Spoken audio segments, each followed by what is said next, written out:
सोच कर देखिए, आपने एक मूवी रेंट पे ली और वो मूवी लेट लौटाने पर आपको टोटल लेट फी लगा 3,000 रुपया। और यही फ्रस्ट्रेशन और एंगर मिस्टर रीड हेस्टिंग्स को भी लगा, और इससे ये प्रॉब्लम से जन्म हुआ नेटफ्लिक्स का। यस, मैं वही नेटफ्लिक्स के बारे में बात कर रहा हूँ जो आज के डेट में पूरे विश्व में फैला हुआ है। लेकिन इसका जर्नी इतना सिंपल आसान नहीं था। इसमें भी बहुत सारे फेलियर्स थे। बहुत रिस्की भरे डिसीजंस इनको लेना पड़ा, और ये सब करने के बाद जो है नेटफ्लिक्स आज के दिन में जो बनी है। तो आइए जानते हैं आज की पूरी वीडियो में नेटफ्लिक्स की बिजनेस केस स्टडी की decoding step by step. Netflix का निर्माण हुआ 1997 by Reed Hastings and Mark Randolph, California, USA में। ये इनिशियल आइडिया इनका था ऑनलाइन जाकर सीडीज रेंट पे ले, मूवी सीडीज रेंट पे। जब इन्होंने ये आइडिया किया, बहुत ही अच्छा रिस्पॉन्स मिला इनको। और एक चीज इन्होंने की, इन्होंने इसमें लेट फी चार्जेस हटा दिए, और इस स्टेप से इन्होंने बहुत सारे कस्टमर्स को अपने तरफ मोड़ लिया था उस टाइम पे। तो नेटफ्लिक्स का बिजनेस मॉडल क्या था?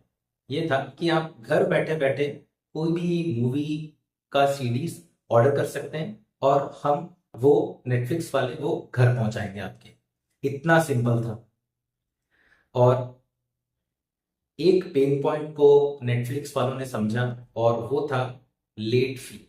उन्होंने वो पूरा ही निकाल दिया। तो जब नेक्स्ट आगे बढ़े, इस इंडस्ट्री में ऑलरेडी एक बड़ा प्लेयर पहले से ही मौजूद था। उसका नाम था ब्लॉकबस्टर।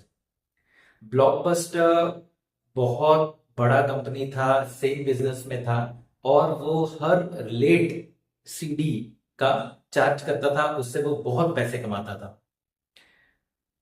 और उसी दौरान नेटफ्लिक्स लॉन्च करता है सब्सक्रिप्शन प्रोग्राम। आप महीने का सब्सक्रिप्शन लीजिए और एंडलेस मूवीज ऑर्डर करिए और देखिए, और आपको लेट फी भी चार्ज नहीं करेंगे। तो इससे एक रिवॉल्यूशनरी चेंज आया एंटरटेनमेंट की दुनिया में, जो नेटफ्लिक्स लेके आया था पहली बार सब कोई के लिए।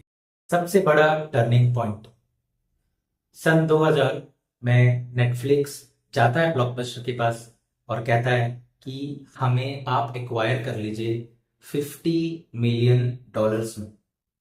ये ऑफर ब्लॉकबस्टर रिजेक्ट कर देता है, और ये हिस्ट्री का सबसे बड़ा मिस्टेक कहलाया जाता है अभी भी एक बिजनेस में।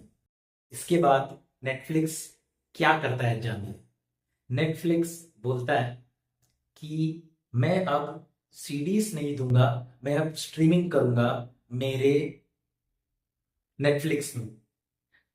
जो उनका जो ऑनलाइन वेबसाइट था, उस पे वो मूवी स्ट्रीमिंग करने के डिसीजन लेते हैं, ना कि और सीडीज रेंट पे देने का या सब्सक्रिप्शन का।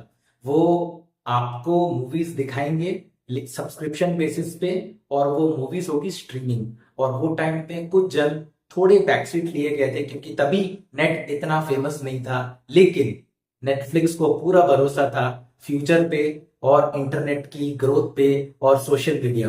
Netflix versus blockbuster.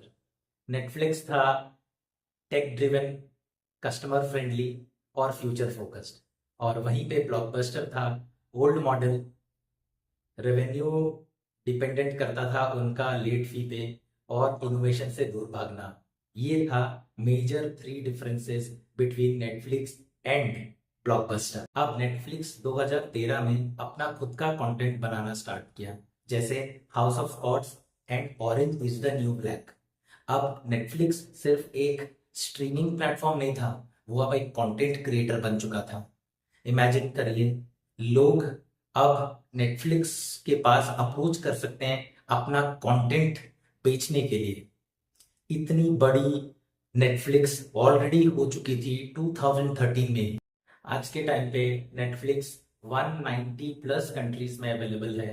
और एक नया स्ट्रैटेजी और एक अच्छा स्ट्रैटेजी जो नेटफ्लिक्स चलाता है वो है लोकल कंटेंट को सपोर्ट करना। जैसे इंडिया में सेक्रेड गेम्स और स्पेन में मनी हाइस्ट, इससे लोकल लोग जुड़े रहते हैं हर कंट्री के, और इनसे उनकी और बढ़ोतरी होती है नेटफ्लिक्स की। चैलेंजेस क्या है नेटफ्लिक्स में? क्विक स्टार्ट करके एक था, जिन्होंने उनको अप्रोच किया तो वहां से उनको थोड़ा डेविएशन मिला और वो कुछ और में अपने पाँव गड़ाना चाहते थे, बट वहां से उनको थोड़ा लॉस हुआ। उसके बाद इंडिया में प्राइसिंग की चैलेंजेस आए। 2022 में उसके काफी सारे सब्सक्राइबर लूज करने पड़े, लेकिन नेटफ्लिक्स डटा रहा और वो अपने फैसिलिटीज को और एनहेंस करता गया और बढ़ता चला गया। और आगे आगे इनके कंपटीशन भी बढ़ते गए, Amazon प्राइम, हॉटस्टार और कई और। लेकिन नेटफ्लिक्स अपने जो इनोवेटिव आइडिया था उस पे अड़ा रहा और इनोवेट करता गया, आगे आगे कुछ नई चीजें करता गया और आगे बढ़ता चला गया। आप अगर नेटफ्लिक्स यूज करते हैं, आप भली भांति जानते हैं कि उनमें हर कैटेगरी, हर चीज, बच्चों से लेके बूढ़ों तक, डॉक्यूमेंट्री, कैटेगरीज, आपको जो देखना है वो सारी चीजें अवेलेबल रहती हैं नेटफ्लिक्स। नेटफ्लिक्स इतना सक्सेसफुल क्यों हुआ? वो नए चैलेंजेस को एक्सेप्ट किया, रिस्क लेने से नहीं डरा, और स्ट्रॉन्ग मैनेजमेंट उनका बनाता है नेटफ्लिक्स को सक्सेसफुल। और कस्टमर को हमेशा फर्स्ट रखा और कस्टमर फोकस किया, कस्टमर की प्रॉब्लम को सॉल्व करने का कोशिश किया हमेशा, और उसका नतीजा है नेटफ्लिक्स। आज नेटफ्लिक्स न्यू एरियाज एक्सप्लोर कर रहा है, जैसे एड बेस्ड प्लान्स, गेमिंग्स के लिए और लाइव स्ट्रीमिंग के लिए। इससे हमें क्या सीखने को मिलता है कि हमेशा नई कोशिश करते रहने चाहिए, डेवलपमेंट को जल्दी अडेप्ट करनी चाहिए। इससे पहले कोई और आपको आउटप्ले कर दे, आप खुद आउटप्ले हो जाओ और कुछ नया ऐसा डिसरप्टिव करो कि कोई आप तक पहुंच ना पाए। रिस्क लेने से ना डरे, इनोवेट करने से ना डरे, और टेक पे भरोसा करिए, टेक savvy बनिए। और जैसे आज सब कोई कहते हैं एआई एआई, एआई को अपनाइए, एआई से डरिए मत। और ये सब करने से आपका भी बिजनेस, आप भी जिस भी क्षेत्र में है, आप आगे बढ़ते चले जाएंगे। और आज का अगर मेरा वीडियो आपको अच्छा लगे तो लाइक करिए, शेयर करिए, और चैनल पे नए हैं तो सब्सक्राइब करिए। और अगर मेरे चैनल के ये वीडियोस आपको किसी माध्यम से आपकी हेल्प होती है तो प्लीज़ बताइए दूसरों को मेरा चैनल फॉलो करने के लिए। और मेरा इंस्टाग्राम हैंडल है जो है ट्रेनिंग गुरु सुधीर, उस पर भी मैं छोटे छोटे क्लिप्स डालते रहता हूँ, जिससे मोटिवेशन मिलती है, कुछ नए बिजनेस के आइडियाज मिलते हैं, और मैं और भी करियर रिलेटेड अपॉर्चुनिटीज के बारे में बात करते रहता हूँ। तब तक के लिए ध्यान रखिए, आसपास सफाई बनाए रखिए और ऐसे ही मुस्कुराते रहिए।